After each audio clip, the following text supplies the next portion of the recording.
What if the oldest written words we have were not trying to answer the biggest questions, but to soften them?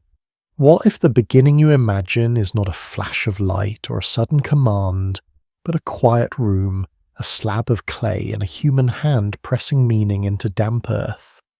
You begin here not at the start of time, but at the start of recording. Most historians agree that Sumerian cuneiform began as a practical system used for counting grain tracking labour and organising temple life. And yet tucked among these careful marks there are stories. One interpretation is that these stories did not exist to explain the universe, but to explain why life felt the way it did. And what if creation myths were less about how humans arrived and more about how humans understood their place once they were already here? So before you begin this journey, take a moment to like the video and subscribe, but only if you genuinely enjoy what I do here. You might also leave a comment telling us where you are listening from and what the local time is. There is something appealing about mapping our quiet present onto an ancient night. Now dim the lights and let's ease into tonight's journey together. You imagine the clay tablet before it is baked. It is cool and slightly uneven. Archaeology suggests that many early tablets were shaped quickly pressed with a reed stylus by people who are not poets in the modern sense, but administrators. What's broadly accepted is that writing emerged from necessity, not inspiration, and yet the evidence we do have points to an early blending of the practical and the meaningful. Lists turn into hymns, inventories sit beside prayers. The world of the Sumerians does not separate daily work from cosmic order. One interpretation is that creation stories grow naturally in this space where survival and meaning overlap. You do not feel a grand opening here. There is no dramatic announcement of humanity's arrival. Instead, there is context. There are gods with responsibilities. There are temples that require upkeep. There are fields that need tending. Most historians agree that Sumerian religion was deeply tied to city life, with each major city devoted to a patron deity. A careful reading might suggest that the gods behave less like distant creators and more like administrators themselves. They organize, they delegate, they expect things to function. This is where the question of why humans were created begins to take shape, not as a single answer, but as a pattern. The evidence we do have points to myths in which gods labour before humans exist. They dig canals, they maintain the land, they grow tired. One interpretation is that these stories reflect the lived reality of early urban societies where labour was constant and essential. And what if the act of imagining gods at work was a way to make human labour feel less lonely? Historians still argue whether these myths were believed literally or understood symbolically even in their own time. There is no full consensus. Some scholars suggest that myth and reality were not separate categories for the Sumerians.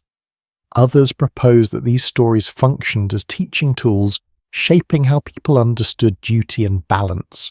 If we treat it as a possibility rather than a conclusion, it becomes easier to sit with the uncertainty. You notice something else as you read. The tone is not cruel.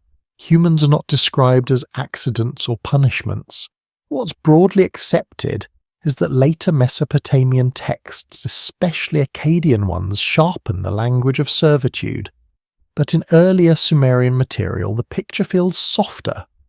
A more cautious explanation could be that these texts reflect an early stage of social organization before hierarchies hardened.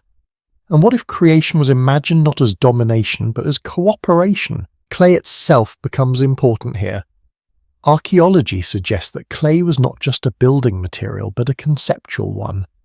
Homes were clay, temples were clay, tablets were clay. A careful reading might suggest that imagining humans formed from clay is less about anatomy and more about familiarity. You are made of what surrounds you. You belong to the landscape because you are shaped from it. This is suggestive, not conclusive, but it fits the texture of the world these stories come from. There is also restraint in what is not said. The evidence we do have points to gaps. Details are missing. Instructions are implied rather than spelled out. Some parts are documented, some are interpretation, and some are gentle imagination. If the evidence is thin, we will say so. We will keep the solid ground separate from the mist. A fringe idea proposes that these stories describe real events involving advanced beings or forgotten technologies. This theory is not widely accepted, but it continues to appear in popular retellings. If we treat it as a possibility rather than a conclusion, it can be examined without being embraced. Most historians agree that there is no archaeological support for literal non-human creators. A more cautious explanation could be that modern readers project their own questions onto ancient texts. You return to the tablet again, the stylus marks are uneven. The hand that made them was human. What's broadly accepted is that these stories were written by people thinking about their own lives. And what if the real mystery is not why humans were created, but why humans felt the need to ask? You sit with that question as the night settles. The story does not rush you. It does not demand belief. It invites attention. We are not proving anything tonight. We are following clues, and the first clue is simple. Before there was an answer, there was a need to explain work fatigue, order, and belonging. Creation in these records feels less like a beginning and more like a quiet acknowledgement. You continue forward without a break because the Sumerian world does not pause between ideas. One question leads gently into the next. If humans appear in the stories because something needed doing, then you start to notice how often work itself appears as a problem that needs solving. Most historians agree that early Mesopotamian society was defined by labor management. Irrigation systems required constant maintenance, canals clogged, fields demanded coordination. Archaeology suggests that these were not small tasks handled by families alone, but communal efforts organized at the city level. One interpretation is that the earliest creation stories are less about cosmic origins and more about explaining why organized labor felt unavoidable. And what if humans were imagined into existence at the moment when work became too heavy to carry alone? You picture a landscape before large cities fully formed. Water moves where it wants. Seasonal floods nourish the soil but also threaten it. The evidence we do have points to increasing intervention over time, with canals cut to deeper levees raised higher and schedules imposed on nature. What's broadly accepted is that this shift required authority, planning, and cooperation. A careful reading might suggest that when myths describe gods struggling with labor, they are mirroring a real historical transition, the move from small-scale subsistence to managed abundance. In several Sumerian texts, the gods themselves complain. They dig, they carry baskets of earth, they grow weary. This detail appears often enough that scholars take it seriously. Most historians agree that divine fatigue is a recurring motif. One interpretation is that this reflects the experience of workers themselves projected upward into the divine realm. And what if imagining tired gods was a way to make exhaustion feel shared, even sacred? Historians still argue whether these scenes were meant as literal theology or as narrative devices that made social systems feel natural. There is no full consensus. Some scholars propose that the gods represent institutions rather than beings. Others suggest that the myths allowed people to talk about inequality without directly challenging authority. If the gods themselves once laboured, then labour becomes part of the order of things, not merely a burden placed on humans. You notice that humans do not appear immediately as replacements. There is discussion first, debate, planning. The evidence we do have points to stories in which creation is a response, not an impulse. A more cautious explanation could be that these myths emphasize deliberation to legitimize outcomes.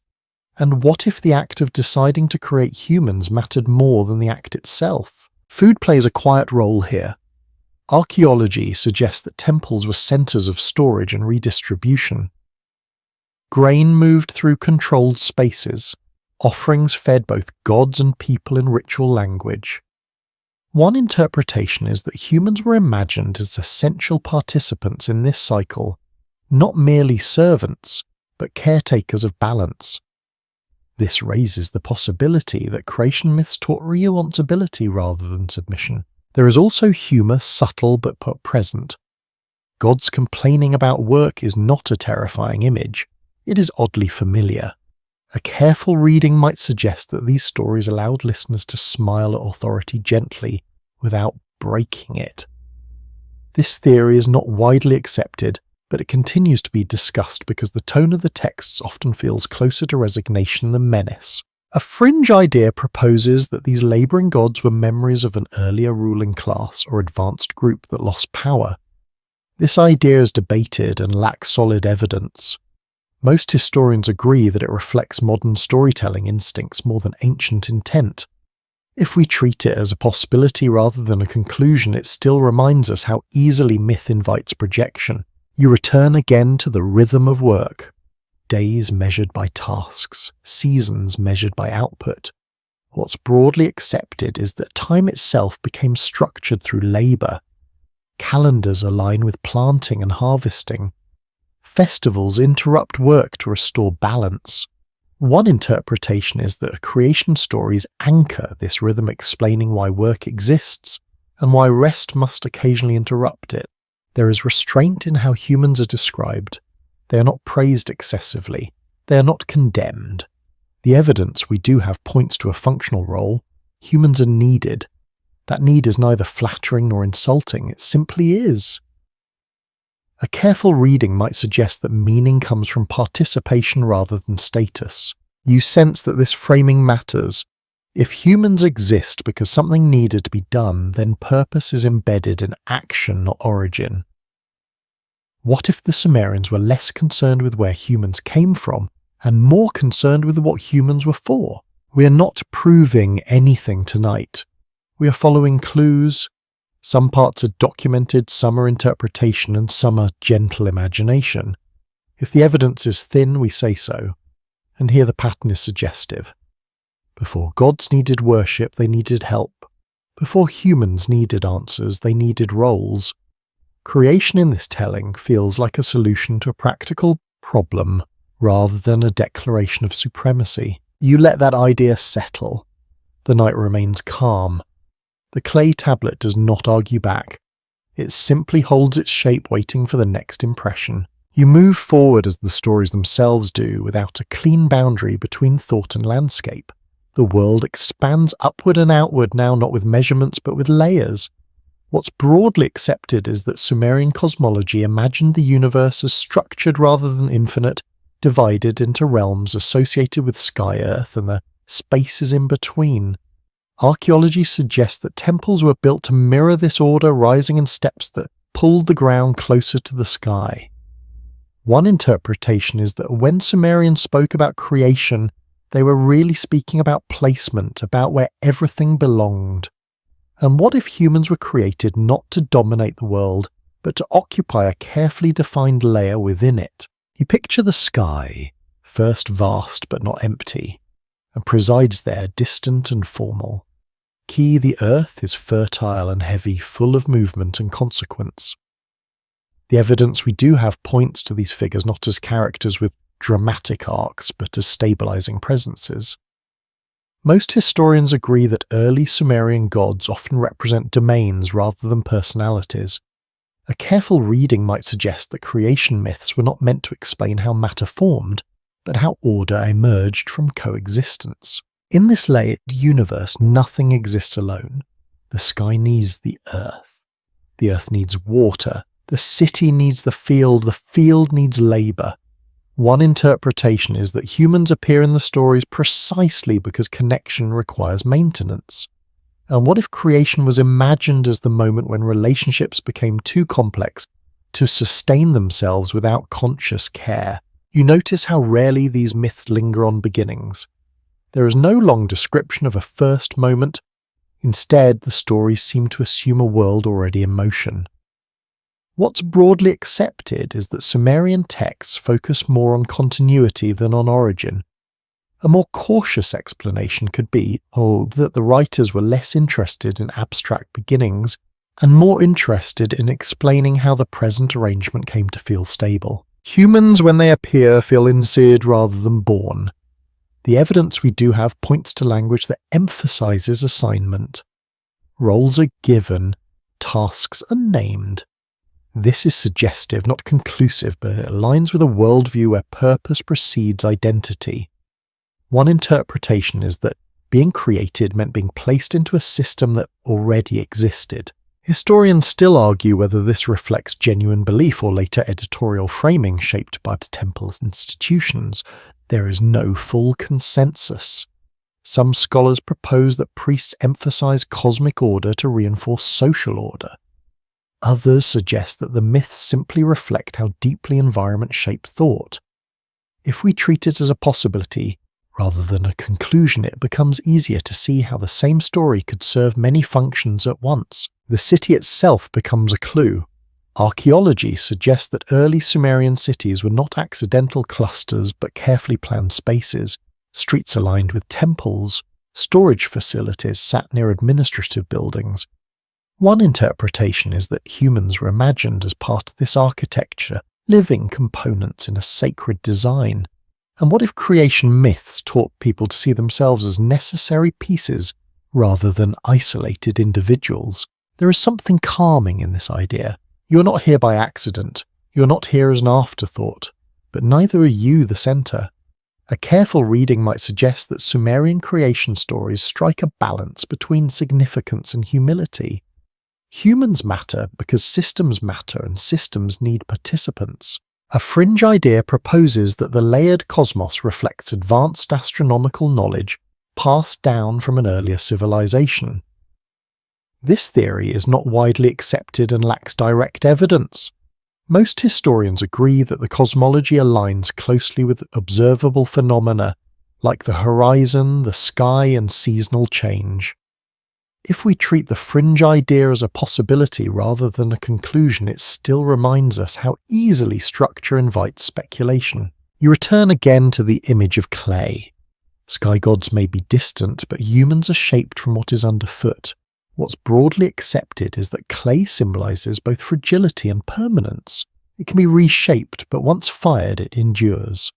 One interpretation is that this duality mirrors how humans were understood adaptable in life, lasting in memory through record and ritual. The mystery isn't in what we know, but in what we can't confirm.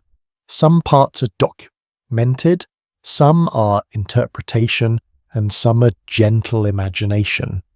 If the evidence is thin, we say so. We keep the solid ground separate from the mist. And here the solid ground suggests that creation was less about making something new and more about fitting something necessary into a space that had opened. You let the layers settle. Sky above, earth below, cities breathing between them. Humans standing in the middle, not as rulers but as bridges. What if that was always the point? What if being created meant being placed where connection happens? The thought does not demand belief. It rests lightly like a roof supported by many beams. You continue on listening for the next quiet answer. You drift onward and notice how the stories begin to gather voices.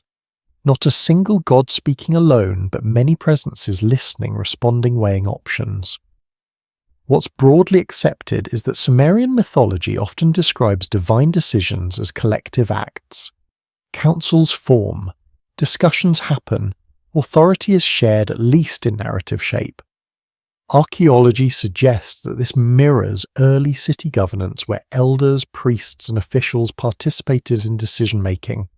One interpretation is that creation stories echo these assemblies, offering a familiar structure projected onto the cosmos. And what if humans were created not by command, but by consensus? You imagine the setting not as a thunderous throne room, but as a quiet gathering. The gods sit not in haste, but in deliberation. The evidence we do have points to texts where proposals are made, objections raised, compromises reached. This is suggestive, not conclusive, but it hints at a worldview where order emerges through discussion rather than force. A careful reading might suggest that the Sumerians valued process as much as outcome. In this setting, creation feels procedural. There is a problem. Labour weighs heavily. The gods are strained. Solutions are considered. Most historians agree that this reflects a society deeply familiar with problem solving through administration. Canals do not dig themselves. Fields do not organize on their own. One interpretation is that imagining gods who debate solutions makes human bureaucracy feel natural, even sacred. Historians still argue whether these divine councils represent genuine theological belief or symbolic storytelling shaped by social reality. There is no full consensus. Some scholars propose that councils reinforce the legitimacy of collective authority. Others suggest they soften the image of power, making it feel approachable. If we treat it as a possibility, rather than a conclusion, it allows both readings to coexist. You notice that humans are absent from these discussions. They are not consulted. They are considered. This detail matters. The evidence we do have points to a clear hierarchy, but also a clear intention. Humans are created for a reason, not as an afterthought. A cautious explanation could be that this framing reassures listeners that their role, however limited, fits into a larger plan. There is also restraint in how blame is handled. No single god is faulted for the labour problem. Responsibility is shared. A careful reading might suggest that Sumerian myths avoid concentrating failure in one place. And what if this reflects a cultural preference for stability over accusation? The councils themselves feel orderly. Speaking turns are implied. Decisions unfold calmly. This tone is not dramatic, it is administrative. What's broadly accepted is that Sumerian texts often lack the emotional extremes found in later mythologies. One interpretation is that this reflects a worldview where continuity mattered more than conflict.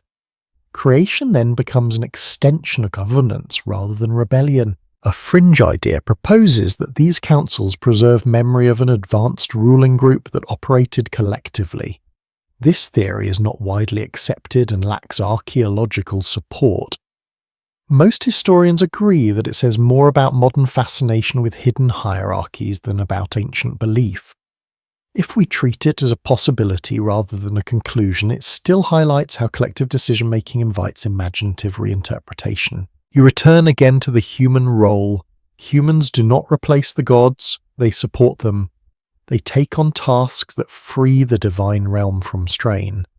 The evidence we do have points to language that emphasizes service but not hostility. One interpretation is that humans are imagined as collaborators in maintaining balance. And what if this softened the psychological weight of obligation? The temple enters the picture again. Archaeology suggests that temples were both religious and economic centers. They organized labor, distributed resources, and recorded outcomes. A careful reading might suggest that the divine council mirrors the temple council. Creation myths then legitimize existing structures by placing them in cosmic precedent. There is a quiet honesty here. Work needs doing. Systems need maintenance. Even gods cannot do everything alone. This is suggestive, not conclusive, but it feels deeply human. What's broadly accepted is that myths often reflect lived experience more than abstract truth. One interpretation is that by imagining divine limitation, Sumerian stories made human effort feel meaningful. You also notice what the councils do not debate. They do not question whether work should exist. They do not imagine a world without effort. The assumption is clear: labour is part of order. A careful reading might suggest that creation myths teach acceptance rather than resistance. Some parts are documented, some are interpretation, and some are gentle imagination. The evidence is thin, we say so. We keep the solid ground separate from the mist. And here the solid ground suggests that humans were created within a framework of shared responsibility, not isolated command. You let the image linger. A room of voices. A decision reached without shouting. A solution that involves adding participants rather than imposing punishment. What if the act of creation was imagined as an expansion of community rather than an act of control? The night remains steady. The clay tablet holds its marks. You continue listening not for certainty but for tone. And the tone here is clear. Creation is careful, it is discussed. It emerges from an agreement. And in that agreement, humans find their place not as accidents, but as answers to a question quietly asked. You keep moving because the logic of the story insists on it. Once a decision has been made, attention shifts to the problem it is meant to solve. Work returns to the centre. What's broadly accepted is that Sumerian myths repeatedly describe divine labour as strenuous and ongoing. Gods dig canals, manage water and sustain fertility. Archaeology suggests that these tasks mirror real conditions in southern Mesopotamia, where irrigation was both life-giving and exhausting. One interpretation is that creation myths emerge from this pressure point where survival depends on constant effort. And what if humans were imagined as release valve, a way to redistribute strain across a wider network? You imagine the gods not as distant overseers but as figures embedded in the landscape. Their work resembles human work closely enough to feel intentional. The evidence we do have points to descriptions of gods carrying baskets of earth, performing repetitive tasks and growing weary over time.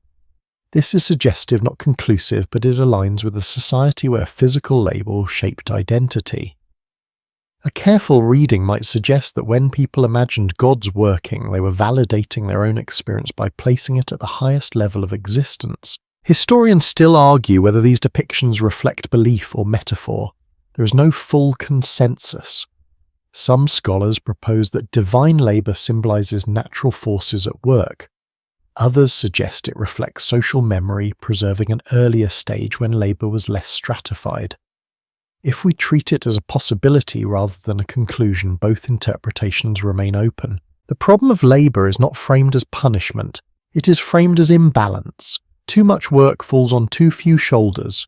What's broadly accepted is that Sumerian society relied on large-scale coordination, especially around water management. A more cautious explanation could be that creation myths encode an early understanding of sustainability. And what if humans were created not to suffer but to restore equilibrium? You notice how this reframes service. Humans do not exist to glorify the gods through suffering alone. They exist to take on necessary tasks so the system continues. The evidence we do have points to a reciprocal relationship. Humans work. Gods provide order, fertility, and protection. One interpretation is that creation myths teach mutual dependence rather than one-sided domination. Food appears again quietly. Offerings are prepared. Bread and beer are placed before statues. Archaeology suggests that these offerings were later consumed by temple staff, completing a loop between ritual and sustenance. A careful reading might suggest that feeding the gods was also a way of feeding the community. And what if humans were created to keep this cycle moving, ensuring that resources flowed rather than stagnated? There is an odd gentleness in this arrangement. Gods are not self-sufficient. They require care. This detail appears often enough to matter. Most historians agree that Sumerian gods depend on human attention in ritual language. One interpretation is that this dependency reflects how institutions depend on participation. If no one shows up, nothing works. A fringe idea proposes that this dependency hints at literal beings who needed human labour or energy. This theory is not widely accepted and lacks material evidence. Most historians agree that the language fits symbolic systems rather than literal biology. If we treat the fringe idea as a possibility rather than a conclusion, it still highlights how easily metaphor invites literal readings. You return again to the idea of fatigue. Divine exhaustion is not dramatic, it is matter of fact. The gods complain, but they do not revolt. A careful reading might suggest that this normalizes tiredness as part of existence. And what if creation myths were quietly reassuring listeners that feeling worn down was not failure but participation? The creation of humans becomes almost administrative. It is a solution approved through process. The evidence we do have points to texts where tasks are reassigned rather than abolished. One interpretation is that Sumerian myths accept work as inevitable and focus instead on distributing it fairly. This is suggestive, not conclusive, but it resonates with a society built on cooperation. You notice something else. There is no promise that work will end. Creation does not usher in ease, it ushers in manageability. What's broadly accepted is that Sumerian myths rarely imagine utopia. A more cautious explanation could be that lived experience left little room for such fantasies. And what if the purpose of creation was not happiness, but continuity? Historians still argue whether humans were imagined as content with this role. There is no full consensus. Some scholars see resignation in the texts, others see acceptance. If we treat it as a possibility rather than a conclusion, the tone remains open. The stories do not tell you how to feel. They tell you how things are arranged. Some parts are documented, some are interpretation, and some are gentle imagination. If the evidence is thin, we say so. We keep the solid ground separate from the mist. And here the solid ground suggests that humans were created because systems under strain require additional hands, not because gods desired admiration alone. You let the idea settle. Creation as logistics. Humanity as infrastructure. Not glamorous, but essential. What if that framing made daily effort feel meaningful without needing constant reward? The night remains calm. The rhythm of labour hums quietly beneath the story. You continue on, not searching for a grand reveal, but listening to how purpose is assigned one task at a time. You move forward into a quieter shift in tone, where the problem has been named and the solution begins to take shape through character rather than structure. One figure steps closer to the centre, not loudly, but with familiarity. What's broadly accepted is that Enki, known for wisdom and cleverness, plays a key role in many Sumerian creation narratives. Archaeology suggests that Enki's cult was associated with water fertility and problem-solving, especially in cities dependent on irrigation. One interpretation is that Enki represents adaptive intelligence within a rigid system. And what if humans were created not through force, but through a kind of negotiated insight? You notice how Enki differs from other gods. He is not distant, he listens, he intervenes when systems strain. The evidence we do have points to stories where Enki proposes alternatives when conflict or imbalance arises. This is suggestive, not conclusive, but it paints creation as a response guided by care rather than command. A careful reading might suggest that Enki embodies the idea that solutions can be found without breaking the system apart. In some versions of the story, Enki does not act alone. He consults, he persuades, he reframes the problem. Most historians agree that this reflects a cultural admiration for wisdom over strength. One interpretation is that Enki models the ideal administrator, someone who keeps things working by understanding limits. And what if humans were created as an extension of that philosophy, an adjustment rather than a revolution? Historians still argue whether Enki's role reflects theological belief or narrative emphasis. Shaped by priestly traditions, there is no full consensus. Some scholars suggest that Enki's prominence grew as water management became more complex. Others propose that his character offered reassurance that intelligence could temper authority. If we treat it as a possibility rather than a conclusion, Enki becomes a lens rather than an answer. Creation in this framing feels almost collaborative. The idea of forming humans arises from dialogue. The evidence we do have points to language that emphasizes planning. Tasks are reassigned. Responsibilities are clarified. A more cautious explanation could be that this reflects how Sumerian society approached large projects through coordination rather than impulse. Water returns as a quiet motif. Enki's domain flows beneath the land, unseen but essential. Archaeology suggests that subterranean water sources were critical to agriculture. A careful reading might suggest that linking creation to water emphasizes renewal and continuity. And what if humans were imagined as part of that flow, maintaining what cannot be seen directly? There is also restraint in how Enki's cleverness is portrayed. He does not overthrow authority, he works within it. This detail matters. What's broadly accepted is that Sumerian myths rarely celebrate rebellion. One interpretation is that adaptation was valued over disruption. Creation then becomes a lesson in adjustment, not defiance.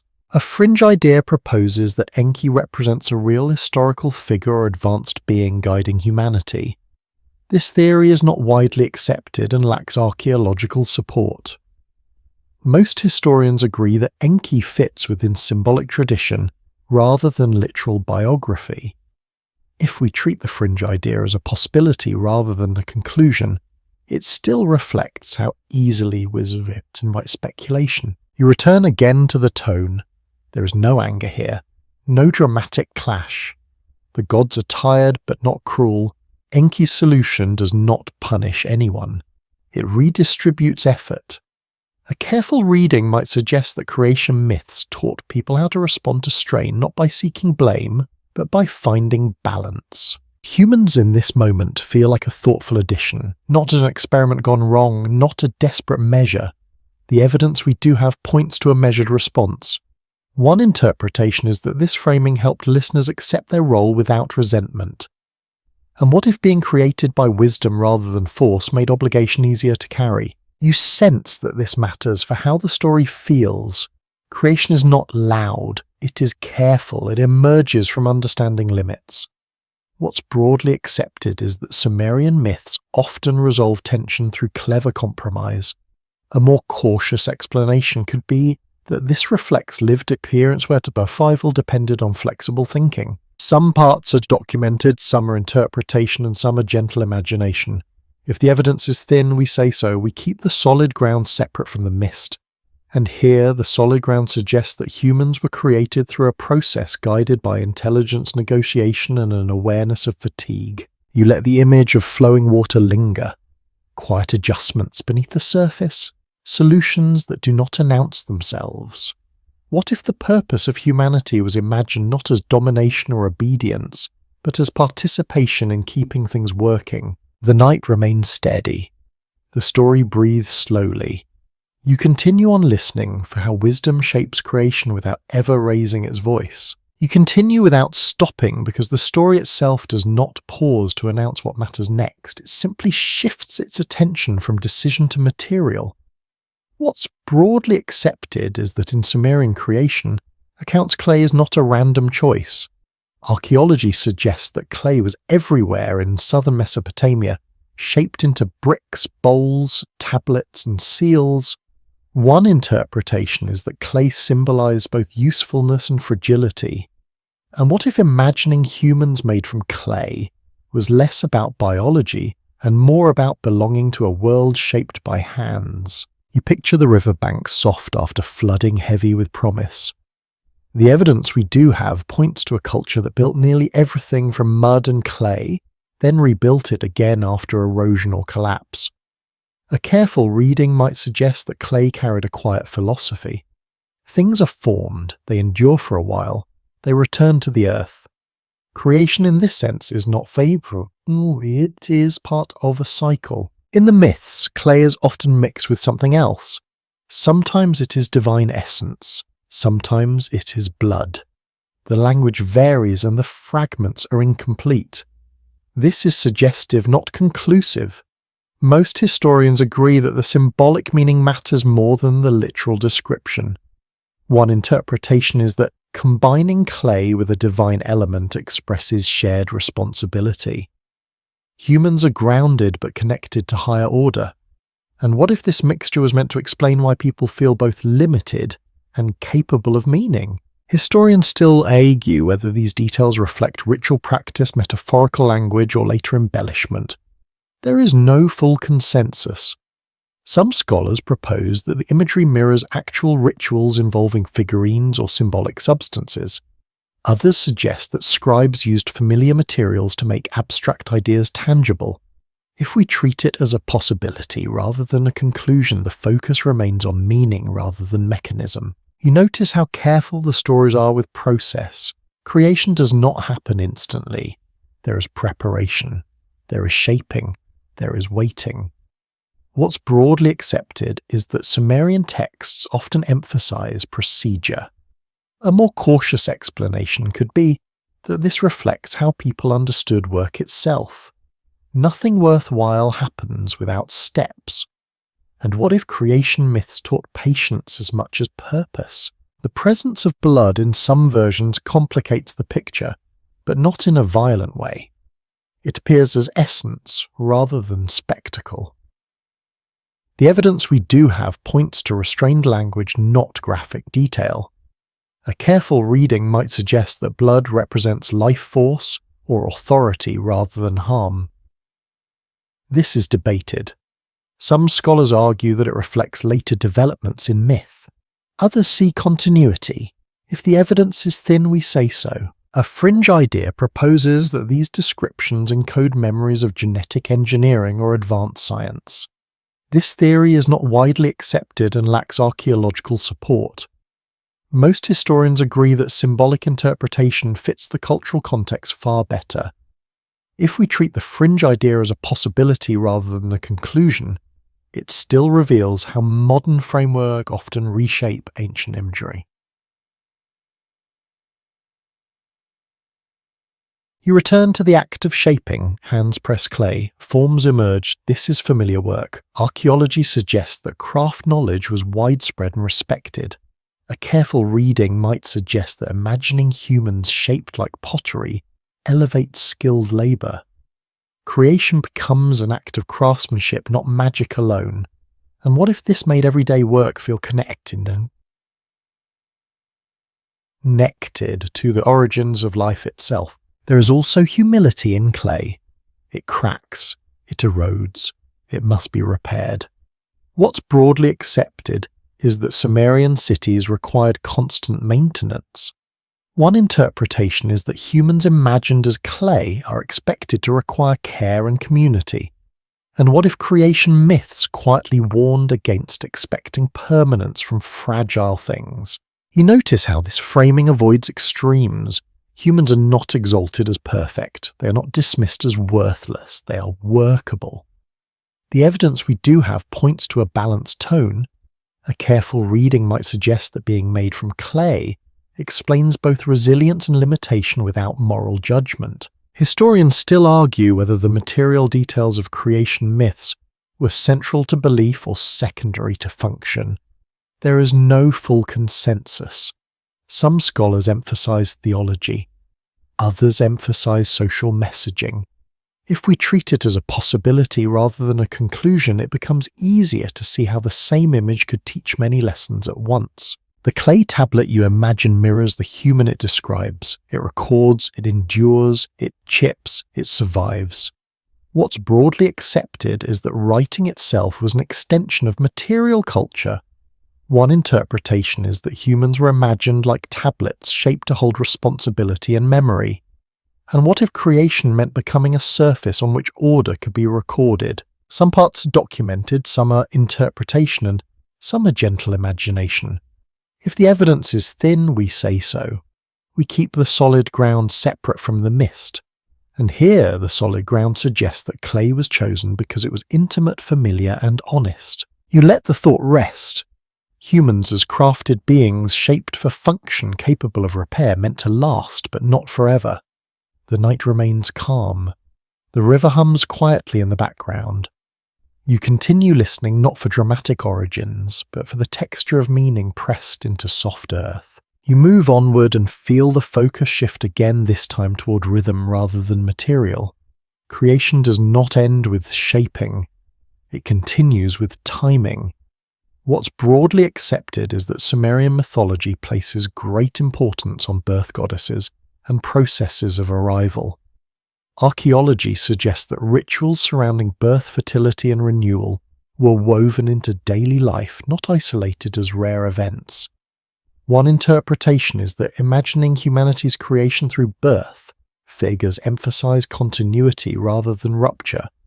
And what if humans were created not in a single moment, but as part of an ongoing pattern of emergence? You begin to notice how often creation is described as careful. Goddesses assist, steps are followed, there is attention to sequence. The evidence we do have points to texts where multiple deities participate in bringing humans into being, each with a defined role. This is suggestive, not conclusive, but it aligns with a worldview where complex outcomes require cooperation. A careful reading might suggest that Sumerians trusted process more than spectacle. Birth goddesses like Ninhursag appear repeatedly in these narratives. Most historians agree that she was associated with fertility, healing, and the land itself. One interpretation is that her presence grounds creation in biological familiarity. Humans are not simply manufactured, they are brought forth. And what if this framing made the idea of creation less distant and more relatable to everyday experience? Historians still argue whether these birth figures represent literal belief, symbolic reassurance, or ritual roles projected into myth. There is no full consensus. Some scholars suggest that emphasizing goddesses softened the harsher aspects of labor-focused creation stories. Others propose that fertility imagery reflects agricultural priorities rather than theological nuance. If we treat it as a possibility rather than a conclusion, the emphasis on birth remains meaningful without needing a final definition. You notice how time stretches here. Creation is not rushed. There is waiting. There is preparation. What's broadly accepted is that Sumerian rituals often involved extended sequences, not instant results. A more cautious explanation could be that myths taught patience by example. And what if creation stories reminded listeners that worthwhile outcomes unfold slowly? There is also repetition. Birth is not unique. It happens again and again. The evidence we do have points to cycles rather than singular events. A careful reading might suggest that humanity's creation was imagined as the first of many arrivals, not a closed chapter. And what if this reinforced the idea that existence itself is renewable? Pain is not emphasized, fear is absent, the language remains calm. This matters. What's broadly accepted is that Sumerian myths often avoid graphic detail. One interpretation is that these stories were meant to be recited, shared, and absorbed without distress. And what if creation myths were designed to comfort rather than overwhelm? A fringe idea proposes that birth goddesses represent lost knowledge of advanced reproductive techniques. This theory is not widely accepted and lacks archaeological support. Most historians agree that fertility symbolism fits comfortably within known cultural practices. If we treat the fringe idea as a possibility rather than a conclusion, it still highlights how easily modern concerns shape interpretation. You return again to the theme of balance. Birth goddesses do not act alone. They work within the larger divine plan. Creation remains connected to labor order and maintenance. A careful reading might suggest that bringing humans into the world was seen as an extension of sustaining it. And what if being born into responsibility was the point all along? The evidence we do have points to rituals where figurines or symbolic acts accompanied prayers for fertility. Archaeology suggests that these practices reinforced communal bonds. One interpretation is that creation myths drew from lived ritual experience. And what if hearing these stories felt like participating in something already familiar? You notice how this reframes human purpose. If humans are born rather than made, then their role carries dignity alongside obligation. What's broadly accepted is that Sumerian society valued continuity, lineage, and stability. A more cautious explanation could be that creation myths supported these values by framing existence as part of an ongoing flow. Historians still argue whether birth imagery was central or supplemental in explaining humanity's origin. There is no full consensus. Some scholars emphasize labor narratives, others emphasize fertility. If we treat it as a possibility rather than a conclusion, the coexistence of both themes feels intentional. Some parts are documented, some are interpretation, and some are gentle imagination. If the evidence is thin, we say so. We keep the solid ground separate from the mist. And here, the solid ground suggests that imagining creation as birth made humanity's arrival feel natural, expected, and continuous. You let the rhythm slow. Arrival after arrival, generation after generation. Creation not as an event to look back on, but as a process still unfolding. The night remains soft, the story breathes. You continue on listening for how purpose settles gently into life, carried forward with each new beginning. You move forward and notice how the story begins to narrow its focus, not upward toward the gods, but downward into structure. Purpose becomes explicit, roles settle into place. What's broadly accepted is that Sumerian texts describe humans as servants of the gods, often tasked with maintaining temples, fields, and rituals. Archaeology suggests that this mirrors real social hierarchies within early cities where labour was organised around religious institutions. One interpretation is that creation myths justified these arrangements by placing them at the very beginning of existence. And what if humans were created not to be equal to the gods, but to give meaning to work that already defined daily life? The word servant carries weight, but it does not always carry cruelty. The evidence we do have points to service framed as function rather than humiliation. Humans keep things running. They prepare offerings, they maintain order. A careful reading might suggest that being a servant in this context meant belonging to a system rather than being diminished by it. And what if this framing made obligation feel purposeful instead of arbitrary? Historians still argue whether Sumerians accepted this role without tension.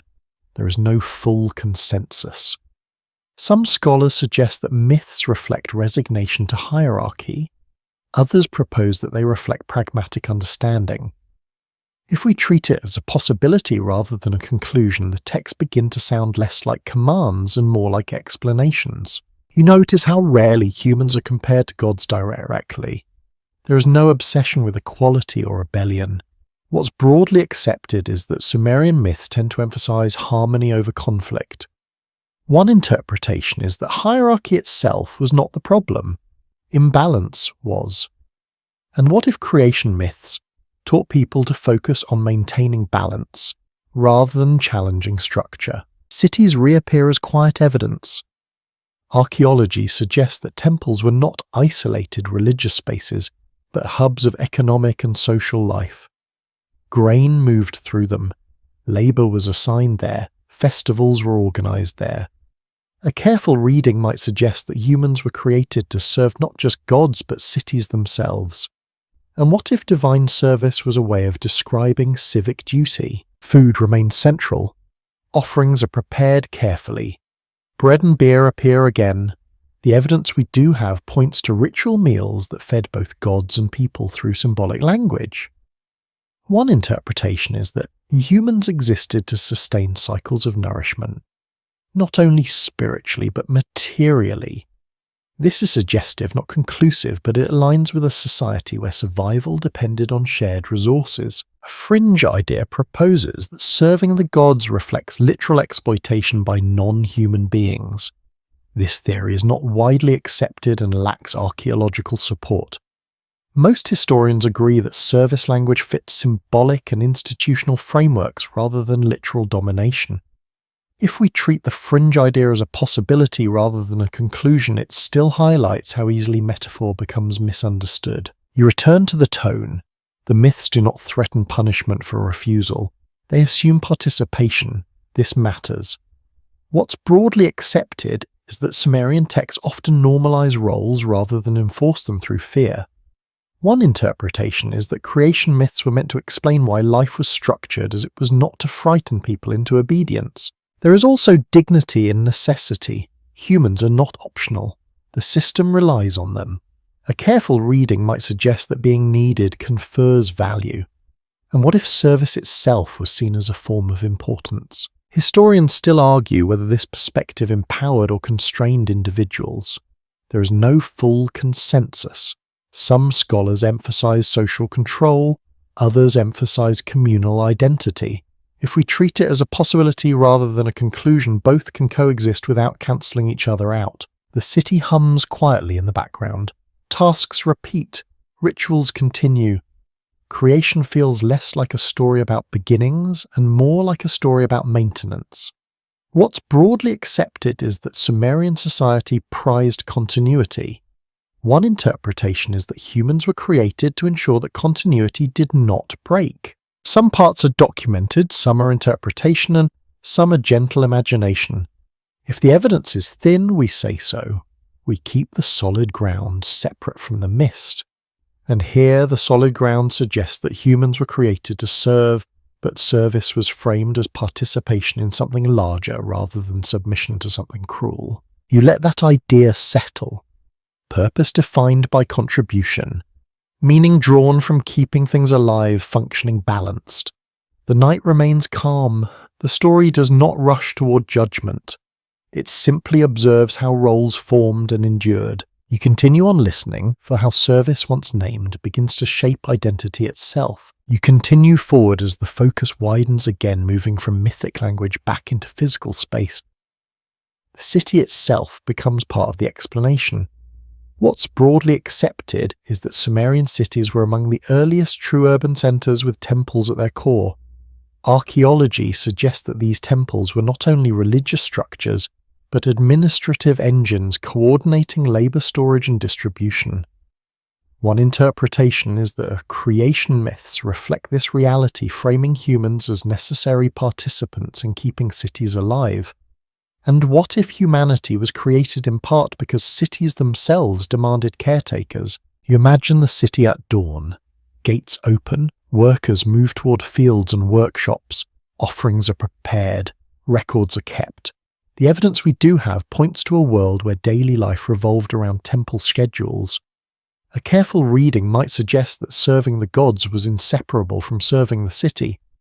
And what if creation myths were designed to make civic responsibility feel ancient and unquestionable? Temples rise higher than surrounding homes. This is not accidental. Archaeology suggests that ziggurats were built to dominate the skyline visible from fields and canals alike. One interpretation is that these structures reminded people of order and orientation. And what if humans were created to maintain that vertical connection between Earth and the divine, keeping the city aligned with the cosmos? Historians still argue whether temples functioned primarily as religious centres or as economic institutions with sacred language layered on top. There is no full consensus. Some scholars emphasize devotion. Others emphasize administration. If we treat it as a possibility rather than a conclusion, it becomes clear that both functions likely coexisted without contradiction. Inside the temple, work continues quietly. Grain is measured, beer is brewed, livestock is accounted for. The evidence we do have points to extensive record keeping that tracked human effort in precise detail. A careful reading might suggest that creation myths justified this system by framing labour as divinely sanctioned. And what if being created for service helped people accept the routines that structured their days? There is also stability here. Cities endure across generations. What's broadly accepted is that many Sumerian cities persisted for centuries, adapting rather than collapsing quickly. One interpretation is that myths emphasizing service and balance supported this longevity. And what if creation stories functioned as cultural glue binding individuals to institutions that outlived them? A fringe idea proposes that cities were designed according to knowledge received from non-human teachers. This theory is not widely accepted and lacks archaeological support. Most historians agree that urban development can be explained through environmental adaptation and social organization. If we treat the fringe idea as a possibility rather than a conclusion, it still highlights how impressive early cities appear when viewed from a distance. You return again to the human role. Humans sweep courtyards, repair walls, tend fields beyond the gates. These actions keep the city breathing. The evidence we do have points to myths where gods rely on humans to maintain sacred spaces. One interpretation is that cities themselves were imagined as living beings requiring constant care. And what if humanity was created to act as the hands of the city itself? You notice how rarely individual ambition appears in these stories. Focus remains on collective effort. What's broadly accepted is that Sumerian texts emphasize duty over personal destiny.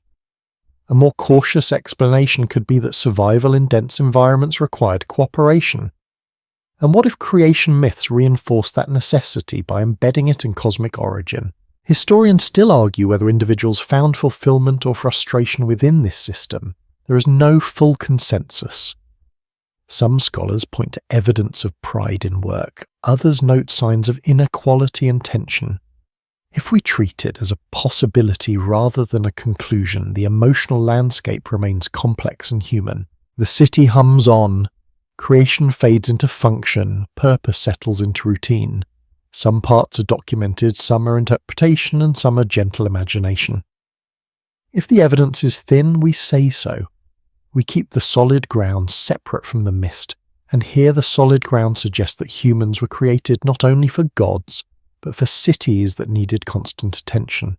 You let the image hold, a city sustained by countless small acts, a population created in story to justify and dignify those acts.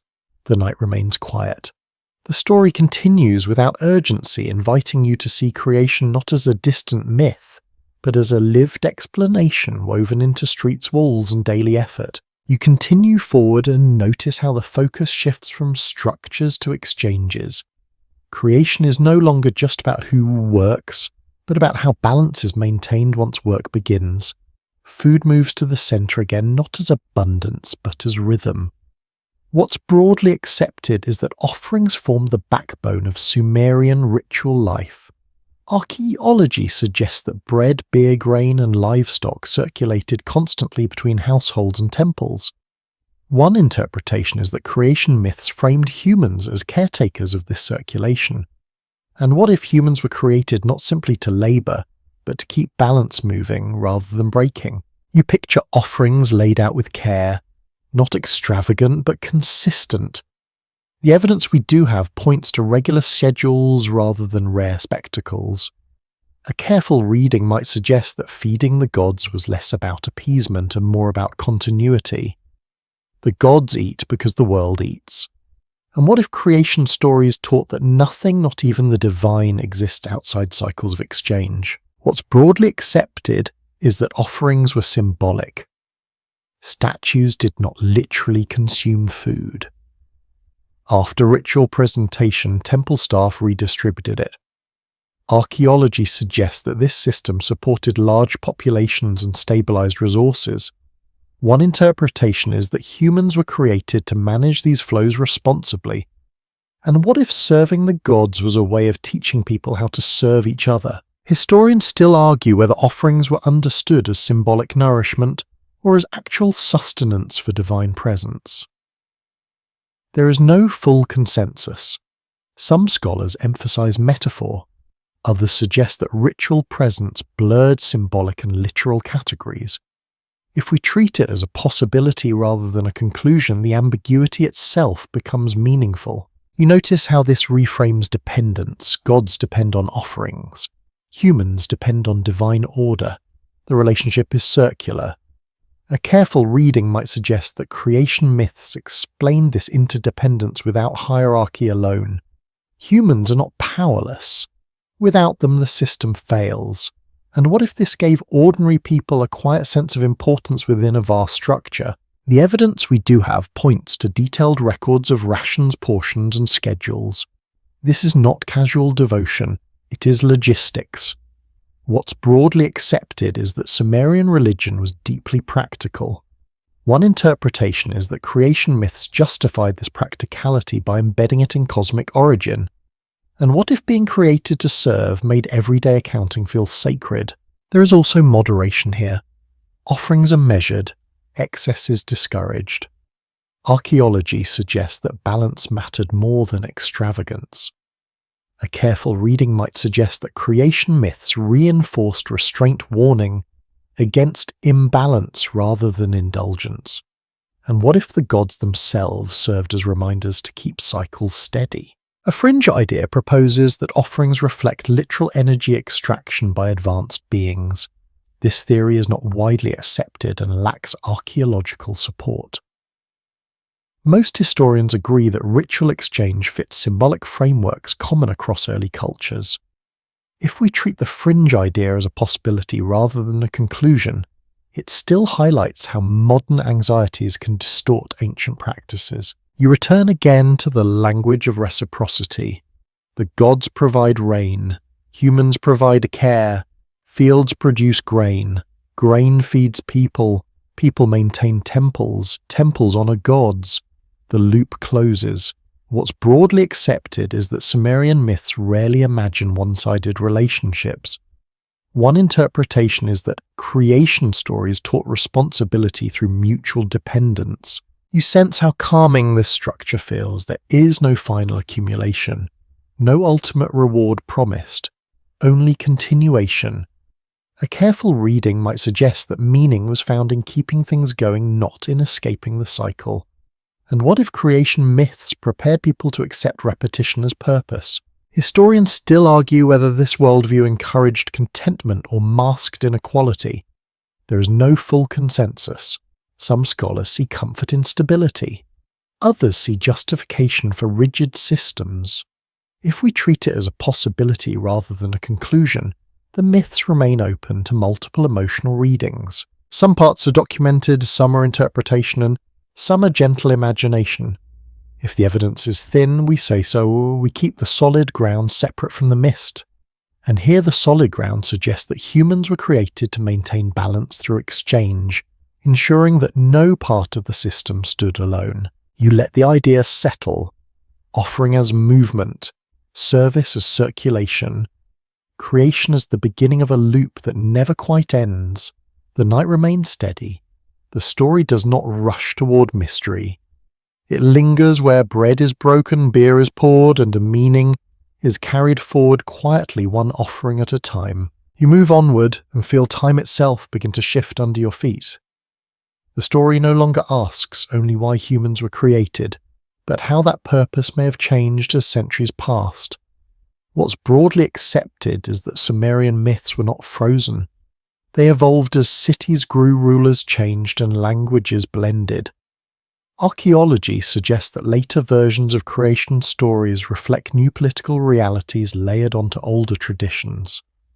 One interpretation is that humanity's purpose was reinterpreted again and again to fit changing needs. And what if creation was never a fixed answer, but a flexible explanation that moved with society? You imagined scribes copying older tablets, choosing which lines to preserve and which to adapt. The evidence we do have points to variations in wording, emphasis and tone across time.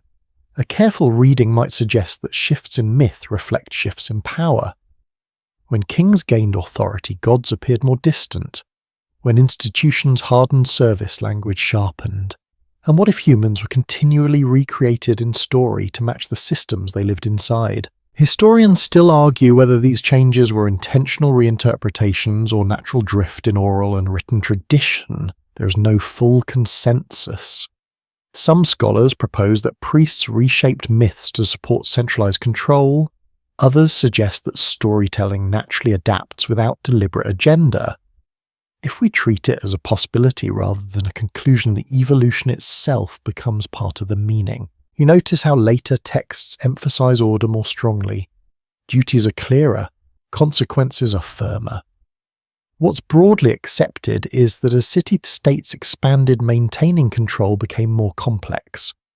One interpretation is that creation myths absorbed this complexity, framing human purpose in more rigid terms. And what if increased emphasis on obedience reflected anxiety rather than certainty? At the same time, older themes never fully disappear.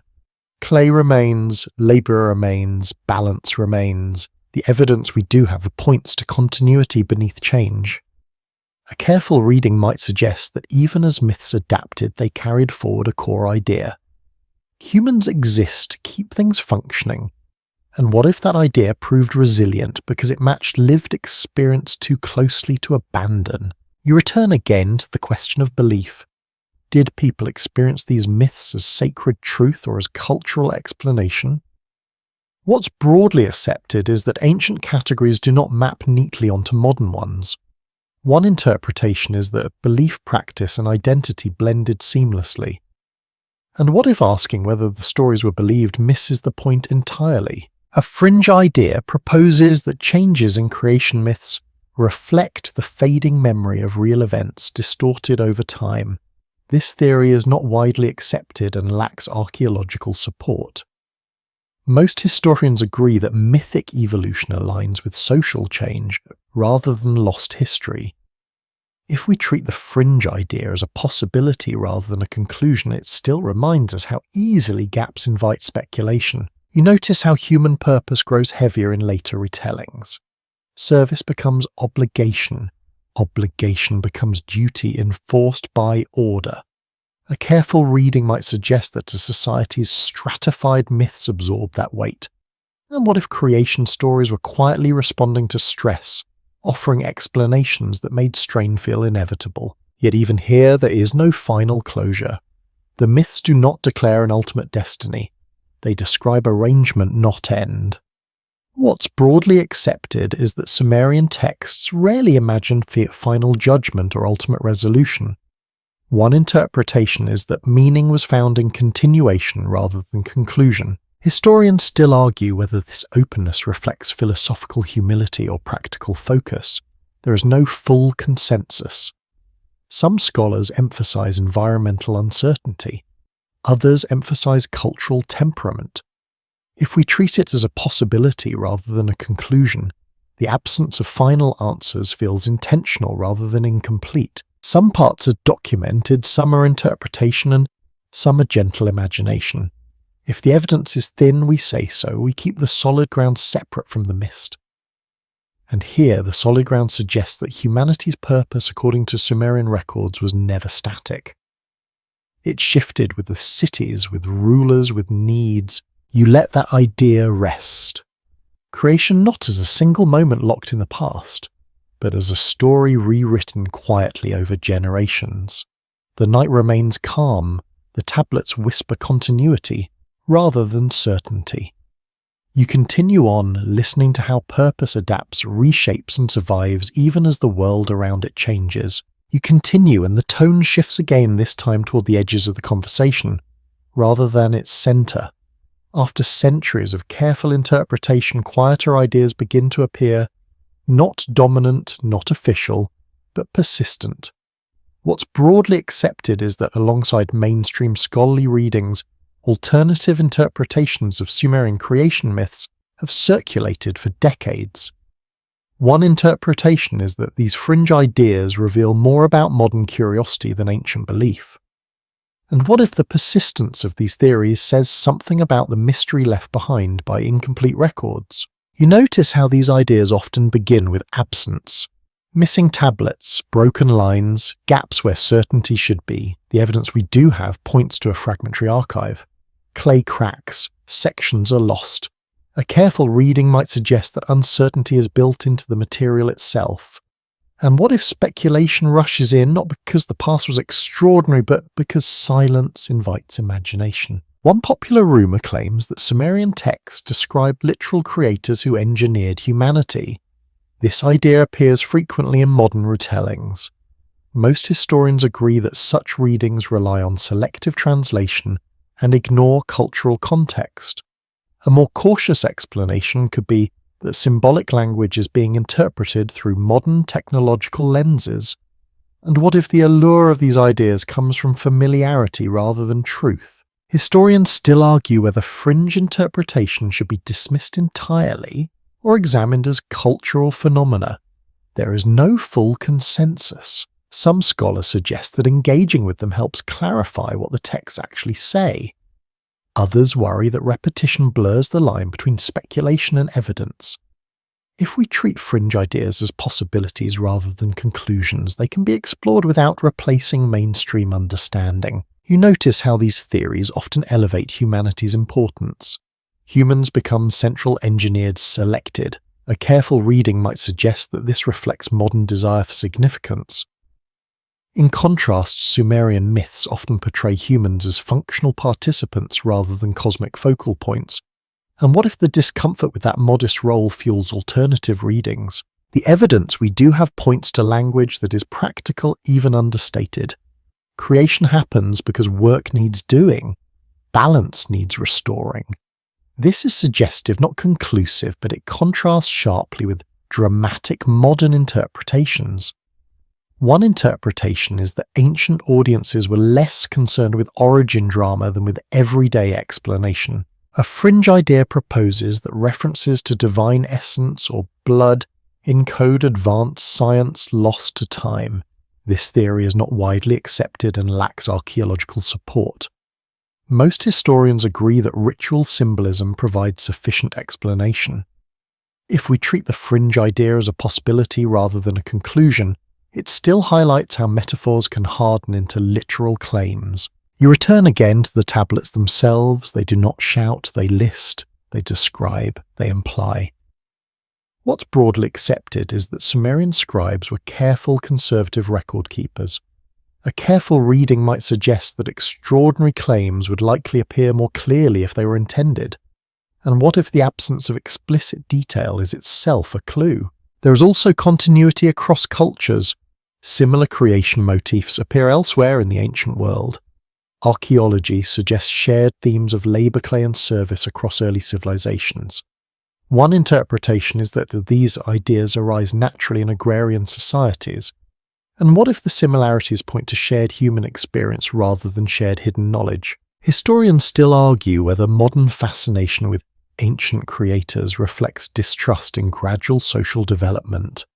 There is no full consensus. Some scholars link it to technological acceleration and alienation. Others see it as storytelling instinct. If we treat it as a possibility rather than a conclusion, the theories become mirrors rather than revelations. Some parts are documented, some are interpretation, and some are gentle imagination. If the evidence is thin, we say so. We keep the solid ground separate from the mist. And here the solid ground suggests that while fringe ideas are intriguing, they are not required to understand why humans were created according to Sumerian records. You let the speculation fade slightly, not dismissed, but softened. Mystery does not need exaggeration to exist. The night remains quiet. The tablets remain incomplete. You continue on aware now that what draws attention to these stories is not hidden certainty, but the space left open where questions are allowed to rest. You move onward, and the story softens its voice again, turning away from speculation and back towards something quieter. After all the theories and counter-theories, there remains the question of language itself. What's broadly accepted is that Sumerian culture placed immense importance on naming, speaking, and recording. Archaeology suggests that writing was not just a tool for memory, but a way of shaping reality. One interpretation is that humans were created in part to speak the world into order. And what if language itself was the true act of creation? You imagine the earliest scribes learning their craft. They press signs into clay, repeating them until meaning settles into muscle memory. The evidence we do have points to long training periods, careful copying and reverence for correct form. A careful reading might suggest that writing was seen as more than representation, it was participation. And what if humans were created to hold and transmit order through words? In Sumerian, thought to name something is to fix it. Cities, gods, professions and rituals all depend on precise language. What's broadly accepted is that lists dominate early tablets, lists of animals, tools, workers' offerings. One interpretation is that listing itself was a sacred act turning chaos into structure. And what if humanity's role began not with labour but with classification? You notice how creation myths often emphasize instruction. Humans are taught, tasks are explained, responsibilities are defined. The evidence we do have points to a world where knowledge was inherited through repetition rather than discovery. A careful reading might suggest that humans were created to remember. And what if memory was as important as muscle? Historians still argue whether Sumerian myths reflect belief in spoken words as inherently powerful, or whether this power was symbolic. There is no full consensus. Some scholars emphasize ritual recitation. Others point to administrative necessity. If we treat it as a possibility rather than a conclusion, the centrality of language remains undeniable. You return again to the tablets. They do not merely record myths, they preserve them. Without human hands, the gods would have no archive. What's broadly accepted is that divine presence in Mesopotamia depended on human maintenance not only through ritual, but through record. One interpretation is that humans were created to stabilize divine order by keeping it written, remembered, and repeatable. There is something subtle here. Creation is not just physical, it is procedural. The gods may establish order, but humans sustain it through repetition. A careful reading might suggest that humanity's true function was continuity. And what if the act of copying a tablet was as sacred as any offering? A fringe idea proposes that language itself was gifted to humans by advanced beings to control reality. This theory is not widely accepted and lacks archaeological support. Most historians agree that writing emerged gradually from practical needs. If we treat the fringe idea as a possibility rather than a conclusion, it still highlights how mysterious language feels when viewed from a distance. You notice how rarely Sumerian myths celebrate innovation. Emphasis rests on preservation. Doing things the right way matters more than doing new things.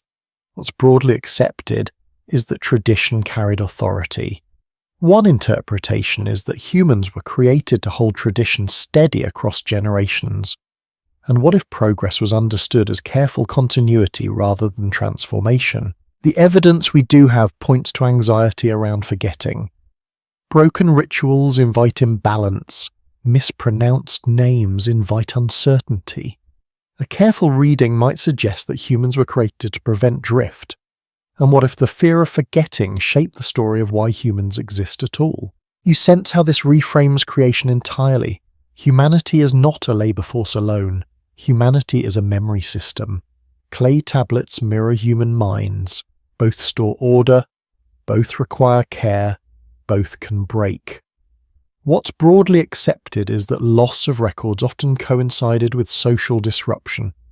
One interpretation is that creation myths warned of this fragility by embedding responsibility in origin. Historians still argue whether this emphasis on language was conscious philosophy or unconscious practice. There is no full consensus. Some scholars see intentional worldview, others see functional necessity. If we treat it as a possibility rather than a conclusion, the distinction becomes less important than the pattern itself. Some parts are documented, some mere interpretation, and some are gentle imagination. If the evidence is thin, we say so, we keep the solid ground separate from the mist. And here the solid ground suggests that humans were created not only to work and serve, but to speak, name, remember, and transmit order. You let that idea rest. Creation as communication, existence as record-keeping, purpose as repetition that keeps the world intelligible. The night remains calm. The tablets remain quiet. You continue on listening, now not just to what the stories say, but to how carefully they were meant to be repeated again and again, without drifting too far from the shape that held everything together. You continue and the story turns inward away from temples and tablets towards something quieter. After labour language and service, there remains the question of how all of this felt to the people living inside it. What's broadly accepted is that Sumerian myths were not abstract philosophy, but lived explanation woven into daily routines. Archaeology suggests that stories were recited in familiar spaces near work, near food, near rest. One interpretation is that creation myths helped people make peace with repetition. And what if humans were created not just to do work, but to endure it without losing themselves? You imagine a worker at the end of the day. Hand sore, dust still clinging to skin. The evidence we do have points to long hours and seasonal strain. A careful reading might suggest that myths describing humanity's origin offered context rather than escape. You work because work exists. You serve because service maintains balance. And what if knowing this was meant to quiet resentment rather than inflame it? There is something steady about the Sumerian worldview. No promise of transcendence beyond the system. No expectation of release from effort. What's broadly accepted is that Sumerian religion focused on life as it was lived, not on salvation beyond it. One interpretation is that creation myths grounded meaning in the present rather than the future. And what if that focus helped people survive uncertainty without needing distant hope? Historians still argue whether this worldview fostered resilience or resignation. There is no full consensus. Some scholars see emotional stability in acceptance. Others see limitation in lack of alternative narratives.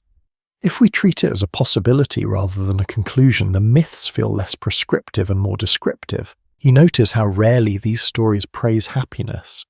Instead, they emphasize order, balance, continuation, The evidence we do have points to a culture that valued endurance. A careful reading might suggest that humans were created to keep the world from slipping into chaos through quiet persistence. And what if simply continuing was considered an achievement? This does not mean joy was absent. Festivals interrupt labour. Music appears. Beer is shared. Archaeology suggests that celebration was structured into the Blondo.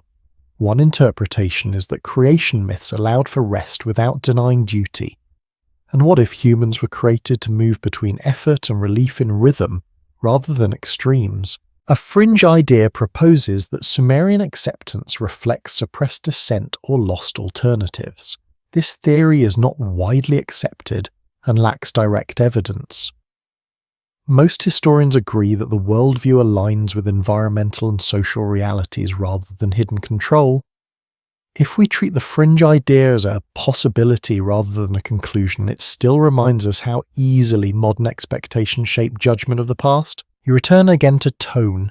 The stories do not sound angry, they do not sound ecstatic, they sound calm. This matters. What's broadly accepted is that tone itself communicates values. One interpretation is that creation myths modelled emotional restraint alongside social order. And what if calmness was considered a virtue as essential as labour? The evidence we do have points to repetition in storytelling. The same ideas appear again and again. This is not redundancy, it is reinforcement. A careful reading might suggest that humans were created to live inside patterns, not break them. And what if pattern itself was understood as protection? Historians still argue whether this emphasis limited innovation. There is no full consensus. Some scholars see conservatism, others see stability enabling gradual change. If we treat it as a possibility rather than a conclusion, the myths remain flexible enough to hold both readings. Some parts are documented, some are interpretation, and some are gentle imagination. If the evidence is thin, we say so. We keep the solid ground separate from the mist, and here, the solid ground suggests that humans were created in these stories to endure within a system that did not promise escape, only continuation. You let the idea rest. Creation as grounding, purpose as persistence, meaning as staying present inside repetition rather than seeking dramatic transformation. The night remains calm. The story does not hurry forward.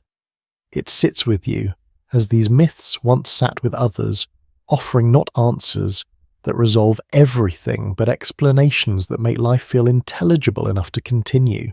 You continue forward and the story opens outward again, reaching beyond Sumer itself. What's broadly accepted is that Sumerian ideas did not remain isolated. They travelled. Archaeology suggests that later Mesopotamian cultures adopted and adapted Sumerian myths, translating them into new languages while preserving their core logic.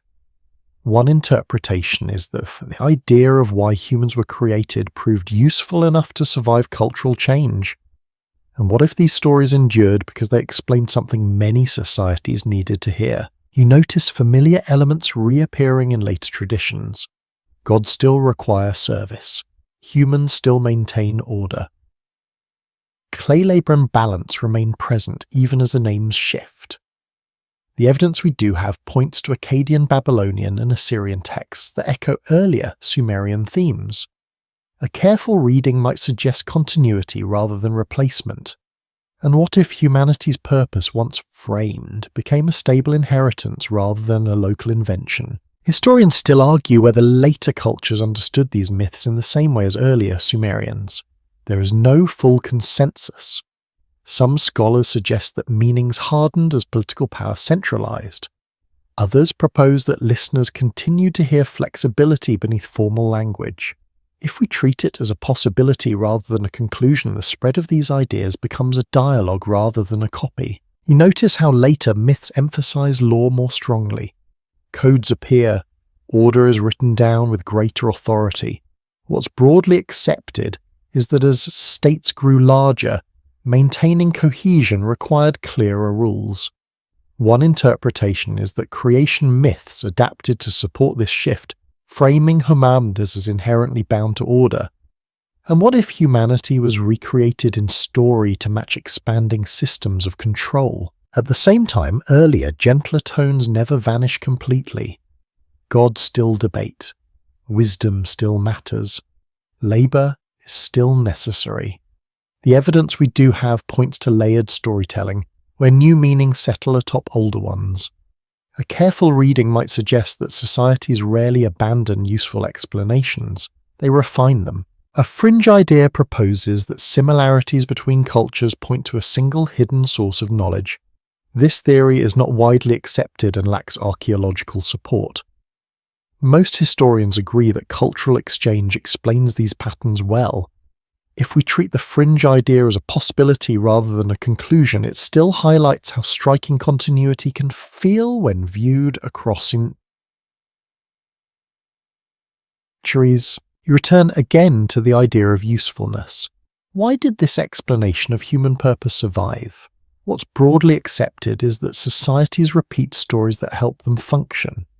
One interpretation is that explaining humanity as necessary caretakers offered stability in uncertain environments. And what if the endurance of these myths reflects their practical comfort rather than their factual certainty? You notice how creation remains tied to responsibility. Humans are not freed from obligation in later retellings. If anything, the language becomes firmer. A careful reading might suggest that as societies became more complex, the need to explain duty grew stronger. And what if creation myths evolved to keep pace with growing systems? Historians still argue whether later interpretations distort original intent. There is no full consensus. Some scholars seek an authentic earliest meaning. Others argue that meaning itself is fluid. If we treat it as a possibility rather than a conclusion, the question of origin becomes less important than the pattern of reuse. The evidence we do have points to remarkable resilience. Across centuries, across languages, across political upheaval, the idea remains. Humans exist to maintain order. This is suggestive, not conclusive, but it hints at a deep alignment between story and lived necessity. Some parts are documented, some are interpretation, and some are gentle imagination. If the evidence is thin, we say so. We keep the solid ground separate from the mist. And here the solid ground suggests that Sumerian explanations of why humans were created did not fade. Fade because they addressed enduring human conditions. You let the idea settle. Creation as inheritance. Purpose passed down not biologically but narratively. The night remains calm. The story stretches across generations, now moving quietly from one culture to the next, carrying with it a simple, persistent answer that continues to echo long after the original tablets have cracked and fallen silent. You continue and the story grows quieter again, as if it knows it is approaching the edge of what can be said clearly. After all the tablets, cities, rituals and retellings, there remains the matter of silence. What's broadly accepted is that much of Sumerian literature has been lost. Archaeology suggests that only a fraction of what was written has survived, often broken, incomplete, or out of context. One interpretation is that the gaps themselves shape how we understand why humans were created. And what if absence is not a flaw in the record but part of the message? You imagine shelves of tablets that never reached us. Fires, floods, buildings collapsing slowly into earth. The evidence we do have points to survival by chance rather than design. A careful reading might suggest that our picture of creation is built as much from what is missing as from what remains.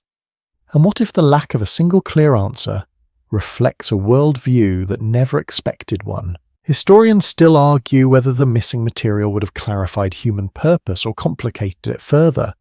There is no full consensus. Some scholars believe lost myths may have offered alternative explanations. Others suggest they likely echoed familiar themes. If we treat it as a possibility rather than a conclusion, the uncertainty remains open rather than frustrating. You notice how often modern readers expect resolution, a final line, a definitive reason. But the Sumerian material resists this. What's broadly accepted is is that many ancient texts assume shared understanding and leave things unsaid. One interpretation is that creation myths did not need to explain everything because listeners already lived inside the answer. And what if explanation was only required where experience failed? The evidence we do have points to practicality over philosophy. Creation stories explain labour order and obligation, but they rarely ask whether this arrangement is fair or ideal. A careful reading might suggest that such questions belong to daily negotiation rather than mythic narrative. And what if creation myths were never meant to comfort doubt, only to contextualize effort? You return again to the silence around emotion. We rarely hear how humans feel about being created this way. The tablets do not record complaint or gratitude. This is suggestive, not conclusive. One interpretation is that emotional response was private, not scripted. And what if the absence of instruction on how to feel was intentional? A fringe idea proposes that missing tablets were removed deliberately to hide uncomfortable truths. This theory is not widely accepted and lacks archaeological support. Most historians agree that loss through time and environment explains absence sufficiently. If we treat the fringe idea as a possibility rather than a conclusion, it still reveals how silence invites suspicion. You notice how gently the myths fade rather than end. They do not conclude with revelation. They return to routine. Gods receive offerings. Humans work. Cities continue. What's broadly accepted is that Sumerian storytelling often prioritizes continuity over climax. One interpretation is that creation was less important than what followed it. And what if the purpose of humanity was always meant to be lived, not explained? Historians still argue whether this openness reflects cultural humility or simple pragmatism. There is no full consensus. Some scholars emphasize acceptance of uncertainty. Others emphasize focus on immediate needs. If we treat it as a possibility rather than a conclusion, the distinction matters less than the shared outcome. Some parts are documented, some are interpretation, and some are gentle imagination. If the evidence is thin, we say so. We keep the solid ground separate from the mist, and here the solid ground suggests that the Sumerian answer to why humans were created was never fully sealed into words. You let the silence rest without trying to fill it. Creation as a question left partially open. Purpose as something understood through doing rather than declaring. The night remains calm. The story does not push forward aggressively. It lingers where certainty softens into quiet acceptance, inviting you to sit with what cannot be confirmed and what perhaps never needed to be. You continue and the story begins to turn gently back toward the listener. After lost silence and uncertainty, there is a subtle shift from what the texts say to how they invite reflection. What's broadly accepted is that Sumerian creation myths do not present a finished blueprint for humanity. Archaeology suggests that these stories were lived alongside change adaptation and improvisation. One interpretation is that humans were created not as a completed design, but as an ongoing adjustment within a system that kept evolving. And what if creation in Sumerian thought was never finished? You notice how often the myths emphasize maintenance rather than perfection. Things wear down, canals silt up, temples need repair. The evidence we do have points to a worldview that expects decay and responds to it through care. A careful reading might suggest that humans were created to notice when things drift and to correct them. And what if being human meant being responsible for noticing imbalance before it became collapse? This framing changes how purpose feels. Humans are not fixed tools, they are adaptive agents. What's broadly accepted is that Sumerian society survived through adjustment, not rigidity. One interpretation is that creation myths mirrored this reality by avoiding rigid definitions of destiny. And what if humans were imagined as an experiment in flexibility rather than obedience? Historians still argue whether Sumerian myths imply intention behind human adaptability, or whether this is a modern projection. There is no full consensus. Some scholars emphasize administrative necessity. Others see philosophical depth in mythic restraint. If we treat it as a possibility rather than a conclusion, Adaptability becomes a theme rather than a claim. You return again to the idea of responsibility without final authority. Humans maintain systems they did not design. They work within rules they did not write. The evidence we do have points to acceptance of this arrangement rather than rebellion against it. A careful reading might suggest that being created into limitation was considered normal, not tragic. And what if freedom in this context meant knowing how to work within boundaries? There is also creativity here, quiet and constrained. Songs are composed, rituals evolve, tools improve. Archaeology suggests gradual innovation across centuries. One interpretation is that humans were created with enough flexibility to adjust methods while preserving structure. And what if progress was understood as refinement rather than transformation? A fringe idea proposes that humans were deliberately designed to adapt rapidly because they were part of a larger experiment. This theory is not widely accepted and lacks archaeological support. Most historians agree that adaptability can be explained through environmental pressure and social learning. If we treat the fringe idea as a possibility rather than a conclusion, it still highlights how adaptability invites speculation. You notice how this view softens the question of why. Instead of a single reason, there is a range of functions. Humans work, humans remember, humans adapt. The evidence we do have points to layered purpose rather than singular intent. A careful reading might suggest that creation myths left room for interpretation because life itself demanded it. There is no instruction to seek a final answer. The stories do not close the loop neatly. What's broadly accepted is that Sumerian narratives often assume continuation beyond the text. One interpretation is that meaning was expected to be discovered through experience rather than doctrine. And what if humans were created to participate in meaning-making rather than receive it fully formed? Historians still argue whether this openness reflects deliberate philosophy or practical storytelling. There is no full consensus. Some scholars see early existential awareness, others see efficient communication. If we treat this as a possibility rather than a conclusion, the openness itself becomes a feature rather than a gap. You sense how calming this is. There is no demand to solve the puzzle. The puzzle is allowed to remain. Creation becomes an invitation to participate rather than a command to conform. The evidence we do have points to a culture comfortable with incomplete explanation.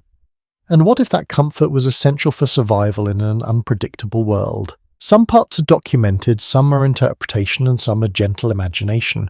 If the evidence is thin, we say so. We keep the solid ground separate from the mist. And here, the solid ground suggests that humans were created in these stories to keep adjusting, repairing, and responding rather than to fulfill a single fixed destiny. You let the thoughts settle. Creation as process, purpose as responsiveness, meaning as something shaped slowly through action rather than declared at the start. The night remains steady. The story grows quieter again, preparing to slow, inviting you to consider not just why humans were created according to ancient records, but how those records still quietly shape the way questions are asked. You continue and the story begins to draw closer to the present, without ever leaving the past behind. After adaptability and openness, attention turns to reflection. What's broadly accepted is that modern readers approach Sumerian creation myths with very different expectations than ancient listeners did. Archaeology suggests that these texts were embedded in daily life rather than separated as philosophy or belief systems. One interpretation is that the question of why humans were created mattered less as an abstract inquiry and more as a practical orientation. And what if the real function of these myths was to help people wake up each day and know where they stood? You notice how much modern discussion centers on intention. Were humans designed? Were they chosen? Were they limited on purpose? The evidence we do have points to ancient stories that avoid this kind of emphasis. A careful reading might suggest that purpose was assumed rather than interrogated. You exist. You work. You participate. And what if asking why was secondary to knowing how?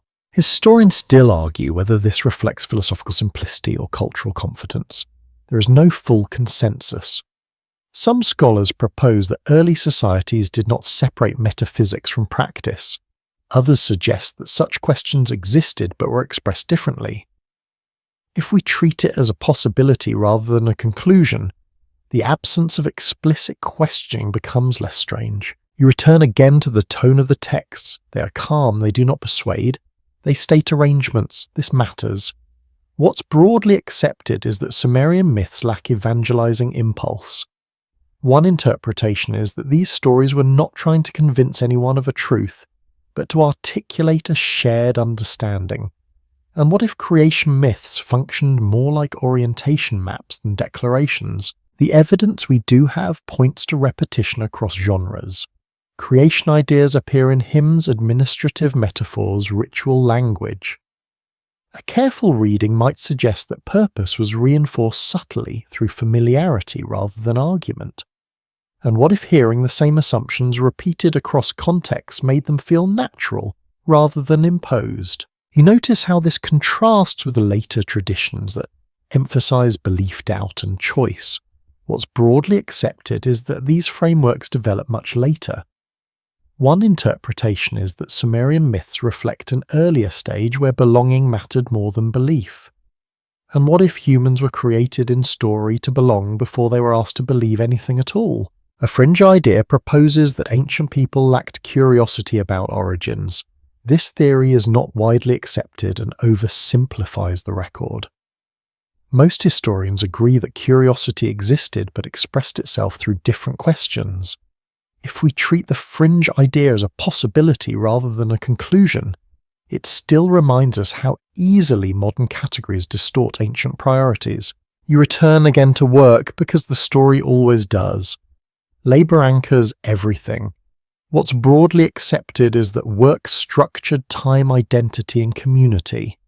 One interpretation is that creation myths oriented people toward responsibility without demanding emotional justification. And what if that clarity reduced anxiety rather than increasing it? There is also humility here. Humans are not central, they are necessary. The evidence we do have points to a worldview comfortable with that distinction.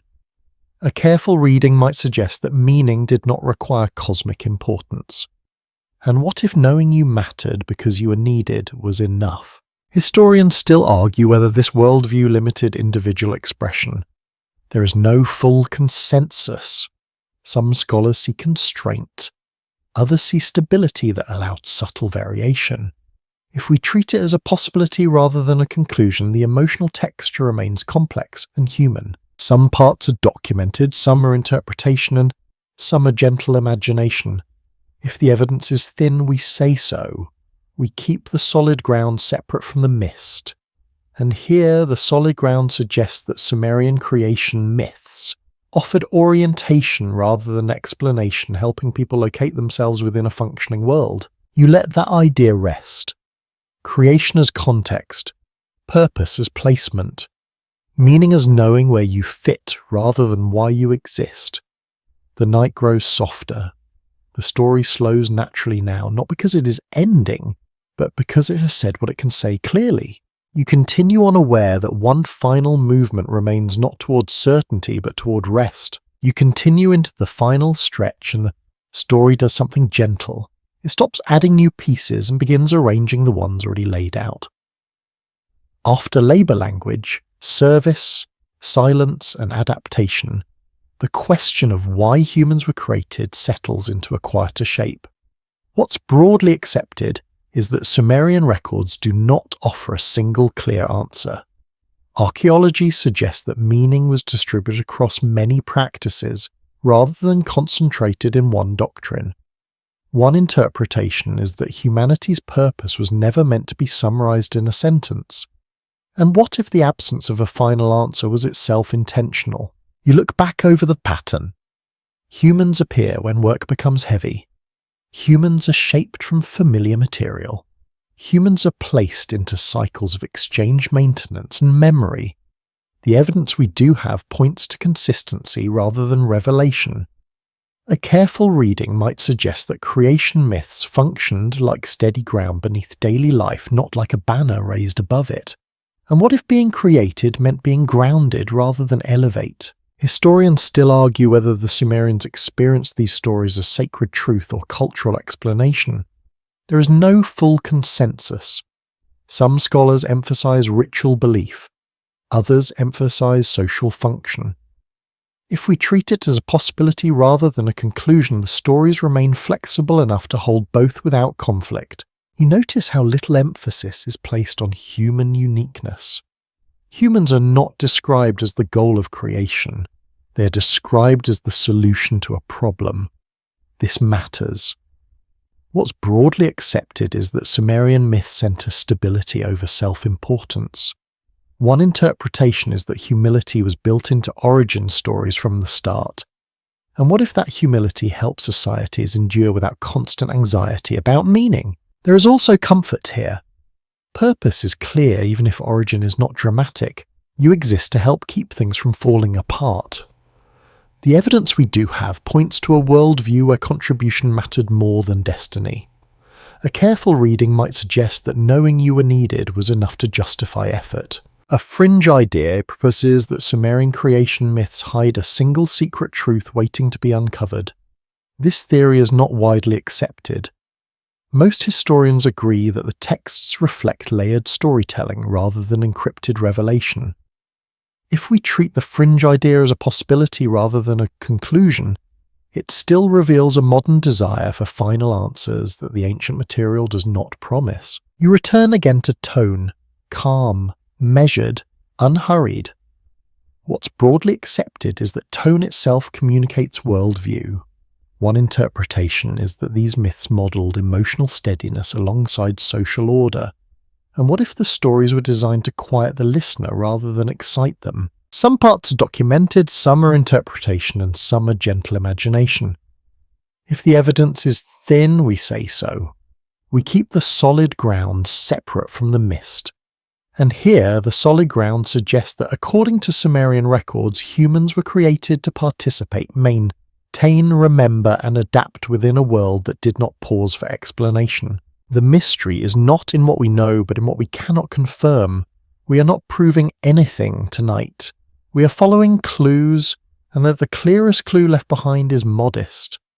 Humanity exists because the world required care. Now the story begins to slow, deliberately easing you out rather than concluding abruptly. You imagine the city again but quieter.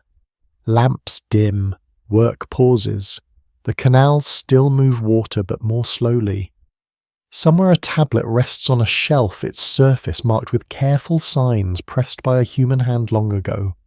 That hand belonged to someone who worked, rested, ate, worried, laughed, and slept. Someone who did not know they would be remembered, but who helped keep things going anyway. The questions that felt large at the beginning no longer demand answers. They soften. You do not need to know exactly why humans were created to feel the shape of the answer. You feel it in repetition, in responsibility, in the quiet dignity of maintenance.